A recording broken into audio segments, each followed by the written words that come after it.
Alors maintenant que tout est prêt, eh bien on va pouvoir enregistrer notre premier morceau test avec Audacity. Alors, il faut que vous ayez lancé votre application et Audacity, qui vous ouvre toujours un projet vierge. Donc, on va commencer par mettre un métronome. Donc, on va créer une piste, une nouvelle piste, piste mono, et on va lui mettre le métronome. Donc, on va générer dans le menu générer, on sélectionne piste de rythme. On va mettre le métronome à 60 parce que c'est ce qu'on veut. On veut 4 pulsations par mesure aussi. Et on va mettre, allez, 6 mesures. Très bien. Validé. Et voilà notre métronome. Maintenant, il va falloir enregistrer notre musique sur une piste audio. Donc, on ajoute une nouvelle piste mono. Et là, on regarde que tout est bien réglé pour l'enregistrement. Il faut qu'on ait ici entrée intégrée. Il faut qu'on ait ici sortie intégrée pour que vous puissiez écouter le métronome via le haut-parleur de votre ordinateur. Il faut que le son de sortie, le volume de lecture soit au maximum et que le volume d'enregistrement soit lui aussi au maximum. Voilà, tout est prêt. Donc on se met au début du morceau et on va commencer à enregistrer. Attention, l'application elle est un peu lente, il faut la réactiver. Enfin quand on joue pas dessus pendant un peu plus d'une seconde, eh bien elle devient moins réactive. Alors voilà, je vous encourage à la jouer avant le début, mais même pendant la mesure de décompte.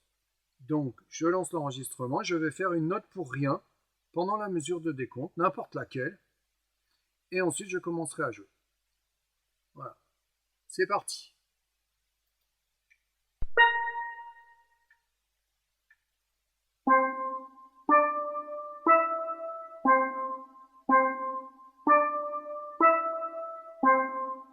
Voilà, je vais m'arrêter là.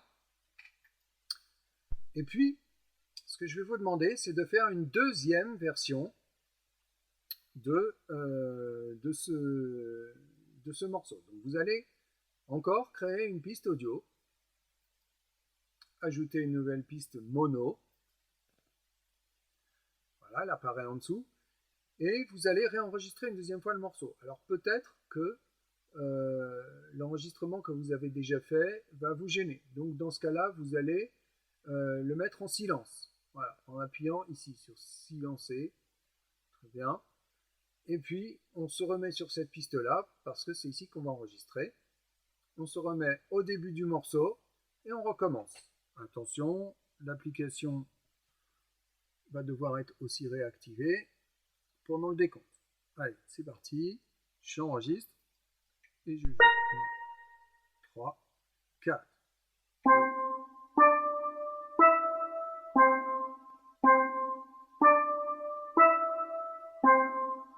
Voilà, je m'arrête là. Une fois que ce travail est terminé, vous pouvez réécouter autant de fois que vous voulez. Si ça ne vous plaît pas, vous faites CTRL-Z pour supprimer. Tiens, on va le faire. Admettons que ça ne nous plaise pas. Cette piste ne nous plaît pas. Cet enregistrement ne me plaît pas. Donc je fais CTRL-Z et évidemment, ça disparaît. Donc là, ça me plaisait beaucoup, donc je ne vais pas le faire. Je vais rétablir l'enregistrement. Voilà. Une fois que ceci est fait, eh bien, vous allez sélectionner la piste du haut. Attention de ne pas oublier de la réactiver, de réactiver le son. Et vous allez la joindre en piste stéréo. Voilà, comme ceci. Donc ça vous fait une belle piste avec le premier morceau que vous avez joué à l'oreille gauche et l'autre à l'oreille droite. On va réécouter ça. Comme ça. Ouais.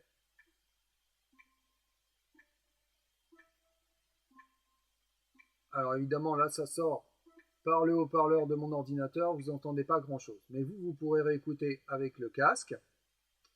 Et c'est ça dont je vais avoir besoin. Donc, vous pouvez, il faut maintenant mettre en silence la piste audio. Vous pouvez même la supprimer si vous ne voulez pas, si vous voulez être sûr qu'elle ne sera pas exportée. Et on va faire maintenant l'exportation du résultat. Donc vous allez dans Fichier et Exporter. Là, vous allez faire exporter en MP3, ça suffira largement, si vous avez le choix. Alors vous avez une fenêtre qui s'affiche là, un petit peu en dehors de l'écran, je vais la replacer. Voilà, vous allez donner un titre au morceau. Frère Jacques, non Jacques. Voilà. MP3, qualité, eh bien, oui, standard, 170-220, vitesse variable, rapide. Bon. Canaux stéréo joint. Et vous faites enregistrer à l'endroit que vous aurez choisi. Ah, il vous propose nom de l'artiste. Là, vous remplissez ce que vous voulez. C'est très rigolo. Et on valide. Voilà. Et ce fichier ce fichier MP3 se trouvera quelque part dans l'ordinateur, là où vous aurez spécifié. Et c'est ce fichier qu'il faut m'envoyer. Voilà. Si vous voulez conserver votre travail, eh bien vous faites fichier, sauvegarder le projet. Sauvegarder sous. Et là, pareil, il va vous remettre une fenêtre de sauvegarde et vous mettez le titre. Et vous pouvez, alors moi je me suis fait un projet et puis j'avais déjà le projet Frère Jacques, donc je ne vais pas le faire. Mais vous pouvez le faire pour pouvoir y revenir si vous voulez, si vous avez envie de le faire mieux le lendemain. Voilà, c'est pas plus compliqué que ça. Donc maintenant, j'attends vos morceaux.